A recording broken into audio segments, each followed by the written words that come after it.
আজকে আপনাদের এখানে মা বোনেরা ওয়াজ শুনিনি, আমার ওয়াজ কি শোনে? ও বন্ধু, মা বোনদের জন্য আরেকটা গুরুত্বপূর্ণ মেসেজ দিয়ে যায়।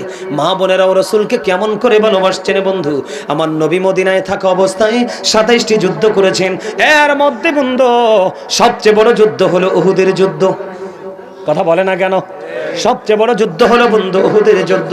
এই উহুদের ময়দানে বন্ধু ও হযরতে নুসাইবা রাদিয়াল্লাহু তাআলা আনহা শুনতে পাইলেন আমার নবী শেষ। এবার দৌড়ে ছুটলেন। ও বন্ধু, হযরতে নুসাইবা পাগলিনীর মতো নবীজির প্রেমে উহুদের ময়দানের দিকে দৌড়াচ্ছে। বন্ধু কিছু দূর যাওয়ার পরে হযরতে নুসাইবার কাছে খবর আসলো, রে নুসাইবা, আজ যা যুদ্ধের ময়দানে তো তোমার ভাই শহীদ হয়ে গেছে। ও বন্ধু, কতবার যে পড়েছি হাদিস খানা রে। ও বন্ধু নুসাইবাকে ডেকে ডেকে বলছে, নুসাইবা, নুসাইবা রে, আজকে যুদ্ধের ময়দানে তোমার ভাই তো শহীদ হয়ে গেছে। নুসাইবা একটা সেকেন্ডের জন্য দাঁড়ায় না, শুধু দৌড়ায় মদিনাওয়ালার প্রেমে বন্ধু। আরো কিছু দূর যাওয়ার পরে আরেকটা খবর আসলো, রে নুসাইবা, যুদ্ধের ময়দানে তোমার বাবা শহীদ হয়ে গেছে।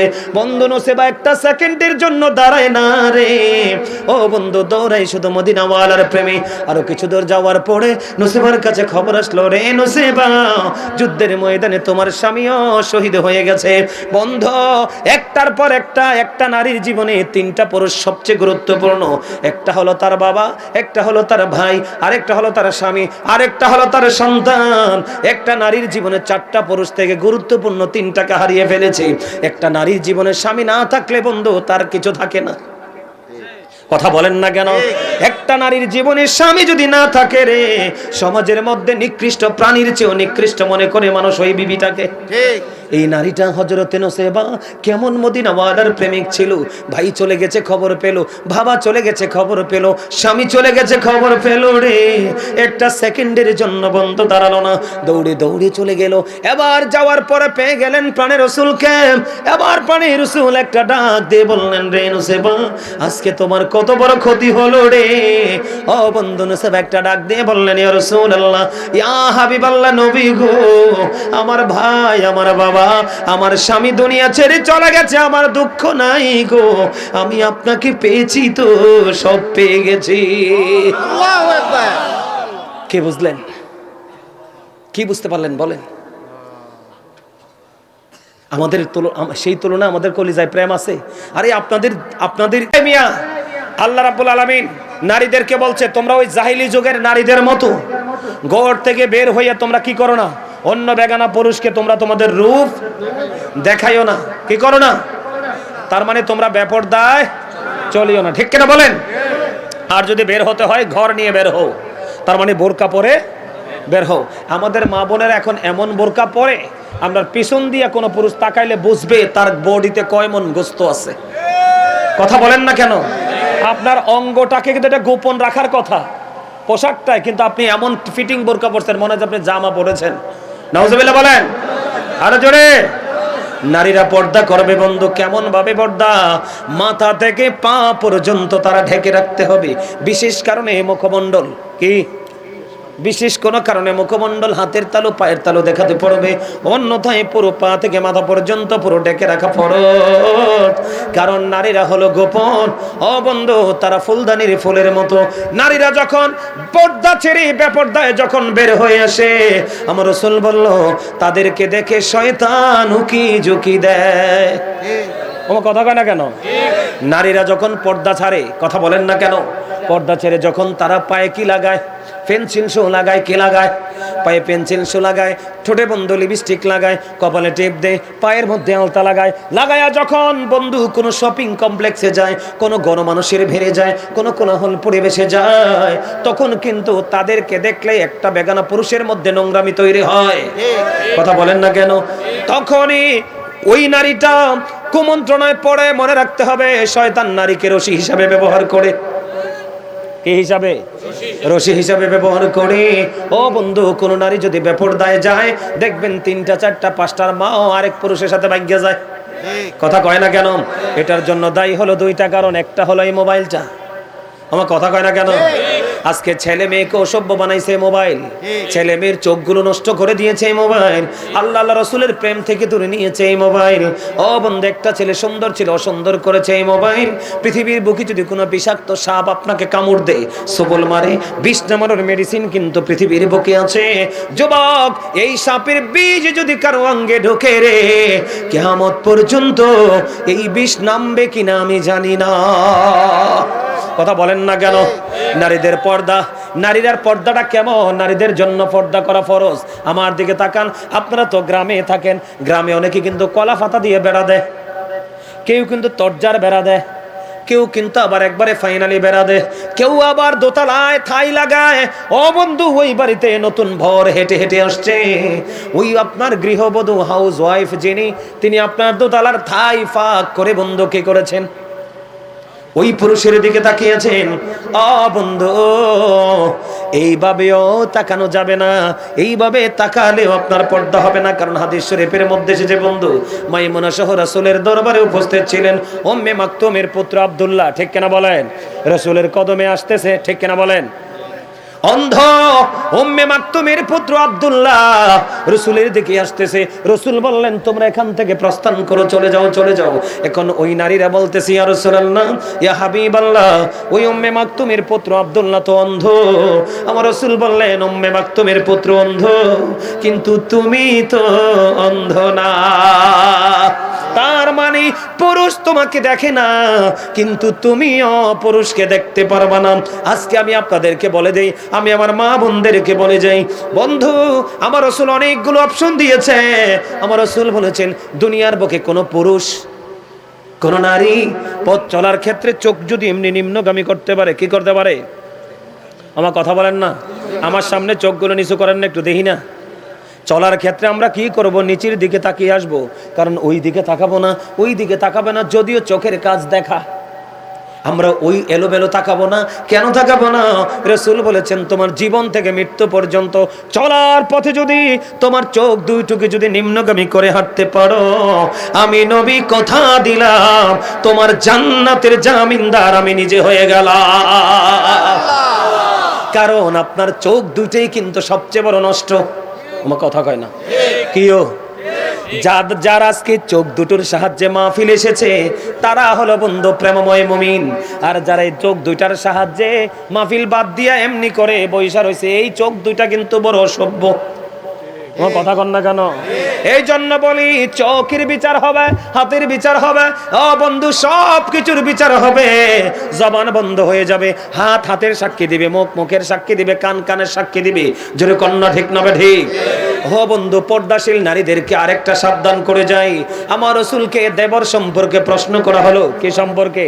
দেবর সম্পর্কে যখন প্রশ্ন করা হলো, আমার রাসূল জানিয়ে দিয়েছেন, একটা নারী তার দেবরের সাথে দেখা করার চাইতে মৃত্যু তার জন্য অনেক বেটার। এখনকার বউরার তো বেশিরভাগ ননদের জামাই আর দেবরের লগে ভালো ভাব থাকে। কথা কয় না কেন? একটা নারী তার দেবরের সাথে দেখা করার চাইতে মৃত্যু অনেক বেটার। পর্দা করলে করার মতোই করতে হবে। মনো, কথা কওয়া যাইবে না, মুই শেষ কইরা দিতেছি।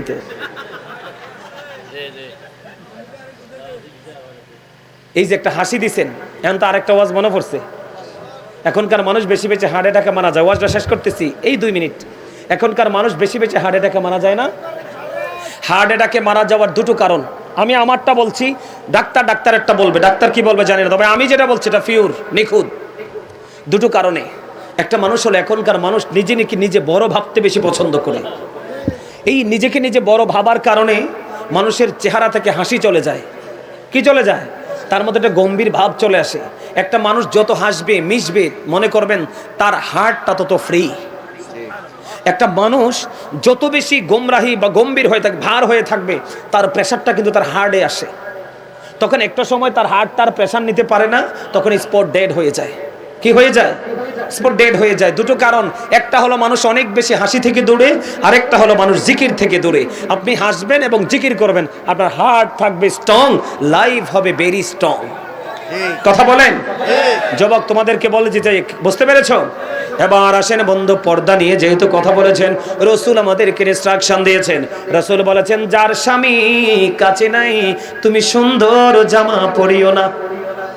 যার স্বামী কাছে নাই রে, ও বন্ধু সরকারি চাকরি করে অন্য জেলায়, বিবি আছে এই জেলায়, অথবা স্বামী আছে বন্ধু বিদেশে, বিবি আছে দেশে, এমন বিবির ক্ষেত্রে রাসূল বলেছেন তোমার সাজ, তোমার সৌন্দর্য, তোমার রূপ একমাত্র তোমার স্বামীর জন্য।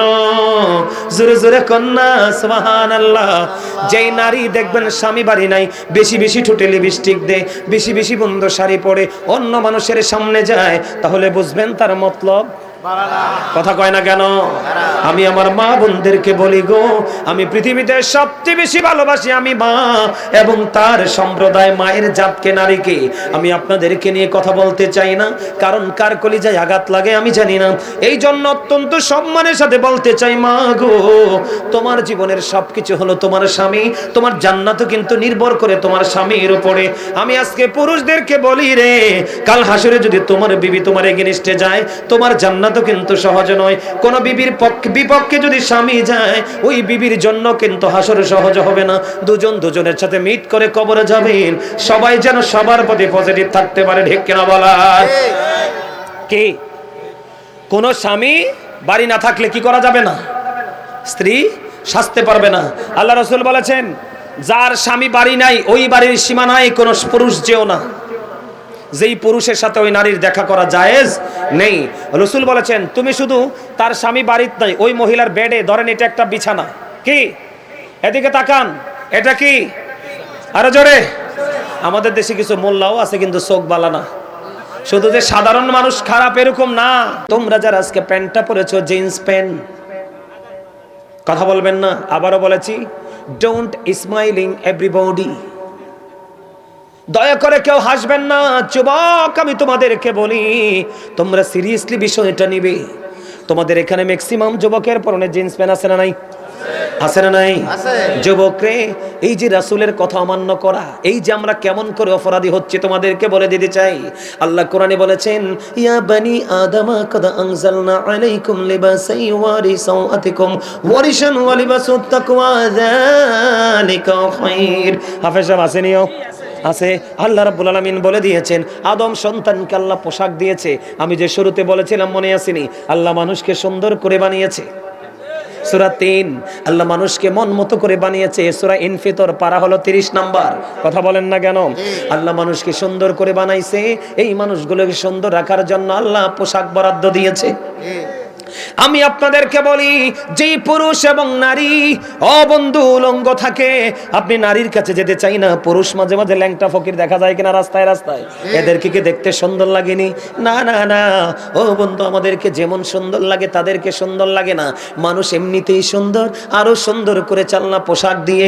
এই পোশাক পরার ক্ষেত্রে 3 শ্রেণীর পোশাক। একটা হলো তাকওয়ার পোশাক, আরেকটা হলো সাজের পোশাক, আরেকটা হলো বন্ধু লজ্জাস্থান ঢাকার পোশাক। কন্টিনিউয়াসলি যেটা নরমাল হোক বা যেটাই হোক, লজ্জাস্থান ঢাকার পোশাক। আমরা যখন স্থান ত্যাগ করে এক জায়গা থেকে আরেক জায়গায় সাজের পোশাক।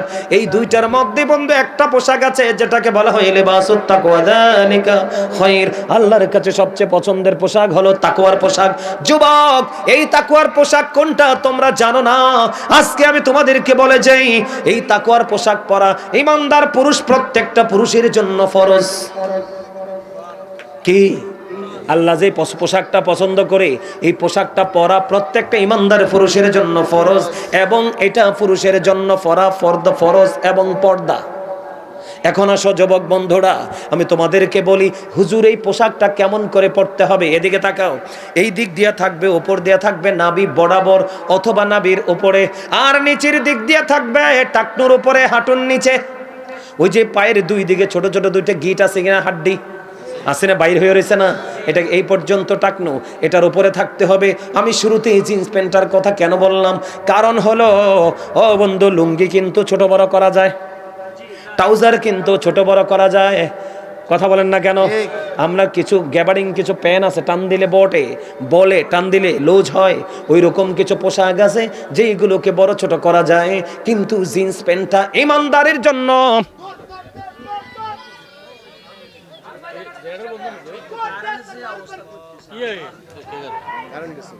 কারেন্ট চলে গেছে।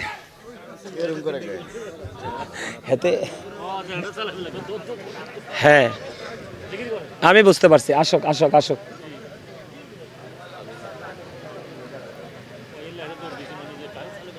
আমার কথা বন্ধু শুনেন, অত্যন্ত গুরুত্বপূর্ণ। এই যে জিন্স প্যান্টটার কাছে কেন গেলাম, জিন্স প্যান্টটা এটা এমন একটা মুসলমানের জন্য অভিশপ্ত পোশাক, আপনি হাজার চেষ্টা করলেও এটাকে উপরে উঠাতে পারবেন না, কারণ এটা জন্মই হয়েছে ছোট্ট হয়ে। কথা বলেন না কেন? এখন আপনি প্রশ্ন করতে পারেন বলে, হুজুর হুজুর গো, এই প্যান্টটা কেন ছোট হলো, এই প্যান্টটার পেছনে রহস্য কি? আমার দিকে তাকান। আমি বড় শুরু একটু আগে বলেছিলাম উইদ্দাত লিল কাফিরিন, আল্লাহ কাফিরদের জন্য বানাইছে জাহান্নাম। কথা বলেন না কেন? ইন্নাল কাফিরিনা কানু লাকুম আদুওয়াম মুবিনা, বেঈমান কাফেররা হলো মুসলমানের প্রকাশ্য শত্রু। কে বলেছে? আল্লাহ বলেছে।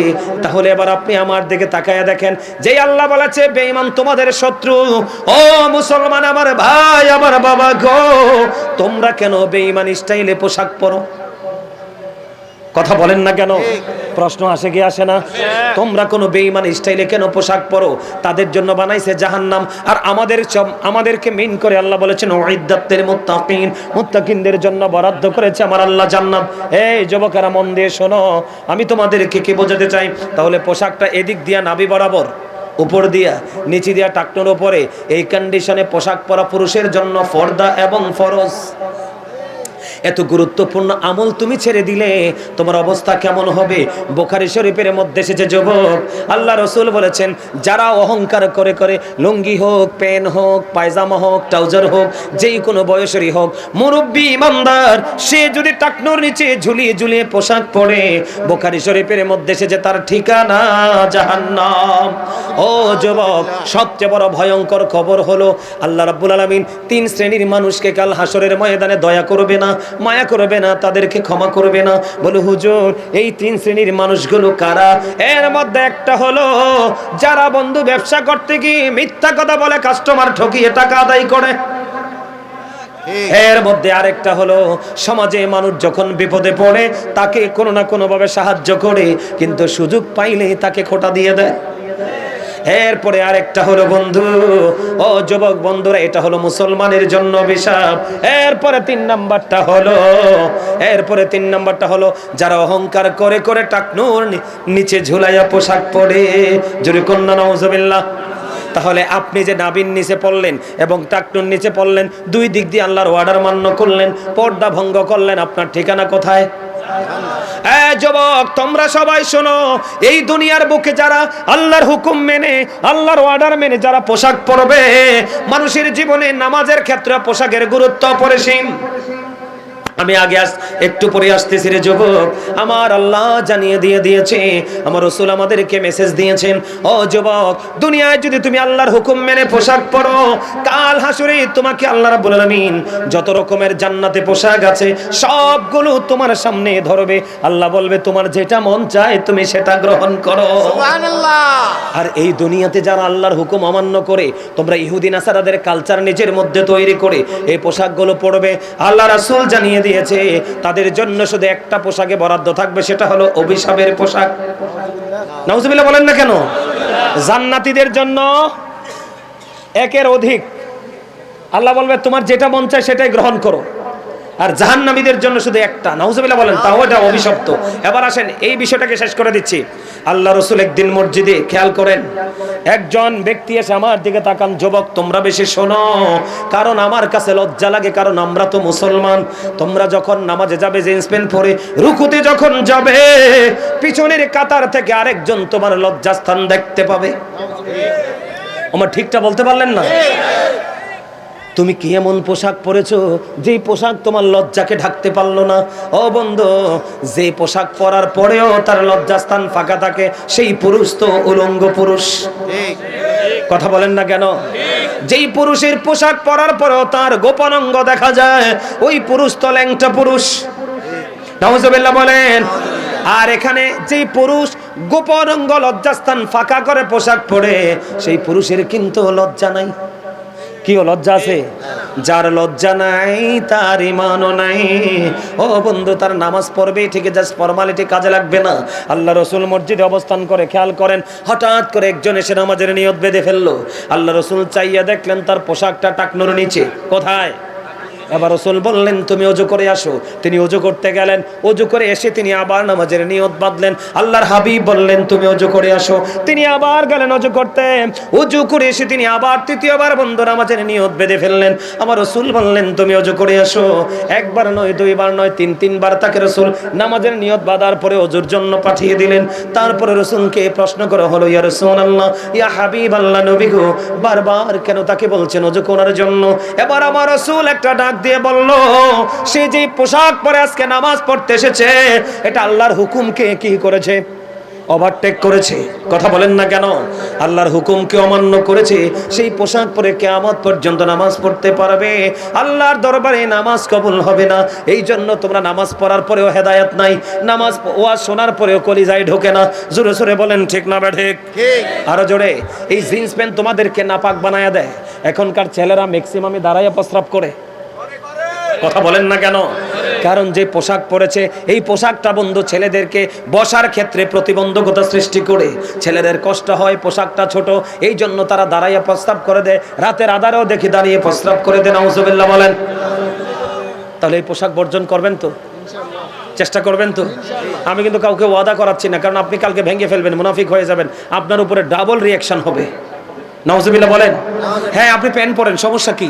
এখনকার দেখবেন আমাদের দেশে বিভিন্ন কোম্পানির ছেলেরা তোমরা দেখবা, বিভিন্ন কোম্পানিতে যারা জব করে তারা দেখবা ট্রাই পরে, ব্লেজার পরে, ইন করে পোশাক পরে। তোমরা দেখবা তাদের উপরটা নিচটা, প্যান্ট এবং ব্লেজার দুটো এক কালার হয়। দেখবা তোমরা তাদের পায়ে শু থাকে। এদের কালো হোক ছেলেটা, কিন্তু দেখলে চোখ জুড়িয়ে যায়, এত স্মার্ট দেখা যায়। তুমি এইভাবে পোশাক পরো, অসুবিধা কি? বলে হুজুর, আবার প্রশ্ন আসতে পারে যে হুজুর এই পোশাকটা কোত্থেকে আসলো? আমার দিকে তাকান, আমি মূলে যাই। এই পোশাকটা কোত্থেকে এসেছে এদিকে তাকান। আমরা মুসলমান, কিন্তু ব্রাশ করার কথা না। রাসূল বলেছেন আমার উম্মতের যদি কষ্ট না হতো তাহলে আমি অর্ডার করতাম প্রত্যেক নামাজের আগে যেন তারা মেসওয়াক করে। তাদের কষ্ট হবে এই জন্য আমি বলি নাই। আমাদের কিন্তু মেসওয়াক করার কথা। শোনেন, চট্টগ্রাম সিটিতে গেছি ওয়াজ করতে। তো উনি অনেক ভিআইপি একজন পার্সন, অনেক বড় অফিসিয়াল জব তিনি করেন। তো আমি যে সিটিতে আসছি তিনি জানে না মেসওয়াকের ফজিলত বলতেছি। এখন তিনি কি করলেন, রুমে ঢুকছে। রুমে ঢোকার পরে নাকি আমার ওয়াজের আওয়াজ তার কানে গেছে। বিশ্বাস করেন, ওই লোক তার অফিসের পোশাক পরেই খোঁজ করে করে আমার ওয়াজে চলে আসছে। তো ওই দিন আবার আমি নামাজের ওয়াজ করছিলাম, নামাজের সাথে মেসওয়াক যুক্ত না। তো ওয়াজ যখন করতেছি, ওয়াজ শেষে আবার উনি স্টেজে চলে আসেন, এসে বললেন হুজুর আপনার ওয়াজ থেকে আমি একটা প্রমাণ পাইছি। আমি কই কি? আমার এই দাঁতগুলো কত ডাক্তার দেখাইছি, আমার এই দাঁতগুলোকে আমি কি করতে পারি না, ক্লিয়ার করতে পারি না, আমার এখানে সমস্যা। তো কি করলেন? হুজুর আমি আপনার ওয়াজ শুনলাম, মেসওয়াকের গুরুত্ব ফজিলত শুনলাম, সেদিন থেকে নিয়ত করে মেসওয়াক করা শুরু করলাম। হুজুর আজকে আমার ডাক্তারের প্রয়োজন নেই, আমার মুখের সব রোগ ভালো হয়ে গেছে। সুবহানাল্লাহ বলেন। এটা